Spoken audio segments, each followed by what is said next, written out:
सगळा मातंग समाज आला. बाकीच्या लोकांना काय माहित असतं, तुम्हाला काय सर्वसामान्य लोकांना माहित नसतं. गोवा समाज म्हणजे की एकत्व त्याचा समाजाचा काही समाज तो आता मांगाचा मातंग समाजाचा आहे का नाही याच्यावर आता आमचा विचार चालू आहे त्याच्यावर. कारण का तो आमच्या समाजाचाच नाही. अशा प्रकारची परिस्थिती आहे. पण ती कसं असतं झाकलीमुख लाखाची म्हणून चाललेलं आहे. आणि एकीकडं शिवाजी गायकवाड, राजा गायकवाड नाव हे मराठा समाजामध्ये पण आहे, इतर समाजामध्ये पण नाव आहे. आणि त्याच्या बाबतीमध्ये मग काही लोकांना मराठाचा समजून शिवाजी महाराजांची जयंती करणे, काही लोकांना सांगून बौद्ध समाजाची ती बाबासाहेब आंबेडकरांची जयंती साजरी करणे. अण्णाभाऊची तर ती काय ते करतोय, त्याला करू देते. पण इतर लोकांच्या जयंत्या फक्त पैशामुळं. आता मला सांगा, बार्शी शिवाजी महाराजांच्या जयंतीवरती पुष्पवृष्टी करणे हेलिकॉप्टरमधनं आता तरी कुणी धाडस केले का? मराठीची माणसं नाहीत का? त्यांनी का धाडस केलं नाही? ते अशक्यप्राय किंवा ती करतील. पण ह्यांनी मधनच खूळ काढले. आता हेलिकॉप्टरमधनं पुष्पवृष्टी म्हणजे हा सगळा पैसे खायचा धंदा याचा आहे, लुबाडणूक करायचा धंदा आहे. त्यासाठी अरुण साहेबांना निवेदन देण्यासाठी आलेला.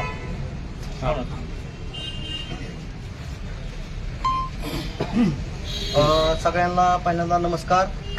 मी नगरसेवक अमोल चव्हाण या ठिकाणी एक जबाबदार मातंग समाजाचा नगरसेवक म्हणून तुमच्या सगळ्यांशी या ठिकाणी मी संभाषण करतोय. गेले 3 वर्ष झालं राजेंद्र गायकवाड नावाची व्यक्ती मातंग समाजाचा आहे, दलित आहे, झाडबुके मैदान लहुजी चौक या ठिकाणी राहतो.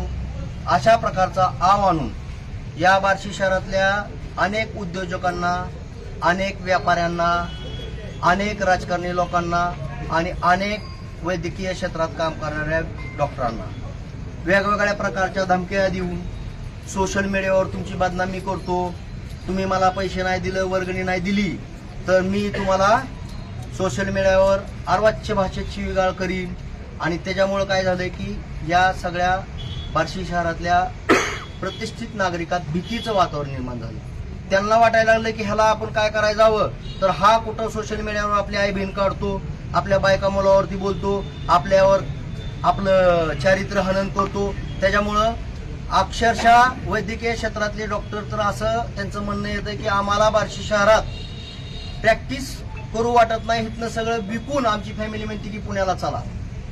एवढं सगळं आमच्या समाजावरती येतंय आणि याचं आम्हाला खूप दुःख झालं. 2 घटना अशा घडल्या की डॉक्टरांनी पेशंट ऍडमिट करून घ्यायच्या अवस्थेत असताना सुद्धा ऍडमिट करून घेतले नाहीत. तर त्याचं कारण आम्ही विचारले गेल्यानंतर ते म्हणले आम्हाला तुमच्या गल्लीची प्रचंड भीती वाटायला लागली.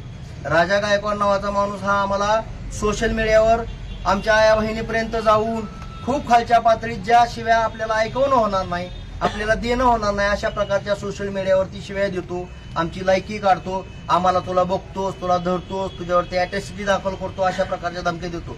त्यामुळे या सोशल मीडियाच्या माध्यमातून, पत्रकारांच्या माध्यमातून माझी सबंध बार्शीतल्या उद्योग, व्यापारी, राजकारणी, वैद्यकीय क्षेत्रात काम करणारे डॉक्टर सगळ्यांना विनंती आहे, अजिबात याला भीक घालू नका. छत्रपती शिवाजी महाराजांची जयंती करण्याचा सगळ्यांना अधिकार आहे.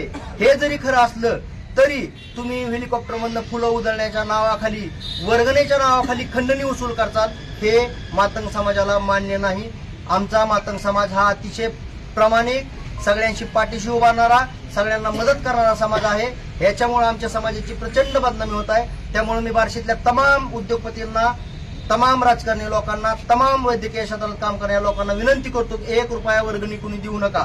जर तुम्हाला स्क्रीनशॉट काढून, स्कॅनर पाठवून तुम्हाला पैशाची मागणी केली, तुम्हाला एवढेच द्यावे लागतात, तेवढेच द्यावे लागतात, नाहीतर मी तुमची सोशल मीडियावरती लाईव्ह घेऊन, तुम्ही बघितलं असेल, पत्रकारांना सगळ्याला माहिती आहे की आज संध्याकाळी लाईव्ह घेणार, आज संध्याकाळी लाईव्ह घेणार.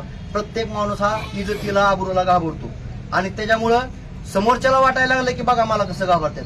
पण त्याच्यामुळं कुठेतरी आमच्या मातंग समाजाची बदनामी होती. आज या ठिकाणी लहुजी शक्ती सेना, क्रांतीवीर लहुजी शक्ती सेना, बार्शी शहरातील वारणी युनियन, चाळणी कामगार, मातंग समाजातल्या सगळ्या संघटना, मातंग एकता आंदोलन आणि आमच्या सगळ्या विविध राजकीय क्षेत्रात काम करणारी सगळी मंडळी या ठिकाणी जमली. सगळ्यांचं एकमताने हे सगळे माझ्या मताशी सहमत आहेत. त्यामुळे राजा गायकवाड याचा बंदोबस्त प्रशासनाने करावा. बार्शी शहरातल्या तमाम नागरिकांना माझी याद्वारे विनंती आहे की अजिबात घाबरू नका. तुम्हाला कुठला बी त्रास होईल, मी सोशल मीडियावर नंबर टाकलेले आहे, पोलीस स्टेशनचा नंबर आहे, तुम्ही या ठिकाणी या, आम्ही तुमच्या सोबत आहोत. आम्ही स्वतः तुमच्या सोबत या ठिकाणी गुन्हा दाखल करू आणि संबंधिताला जो ऑलरेडी तडीपार आहे, ज्याच्यावरती अनेक जिल्ह्यात गुन्हे दाखल आहेत, ते सगळे गुन्हे दाखल काढून त्याला अजून जास्तीत जास्त तडीपार किंवा मोक्का कसा लागेल याचा आम्ही प्रयत्न करणार आहोत. आणि कुणीही घाबरू नका, काळजी करू नका, अजिबात वर्गणी अजिबात. मी तर म्हणतो, आम्ही म्हणत असतो की फुल नाही फुलाचे बाकी द्या, पण आम्ही विनंती करतो की 1 रुपया वर्गणी घेऊ नका. हा केवळ वेगवेगळे समाज, बाबासाहेबांची जयंती असेल, छत्रपती शिवाजी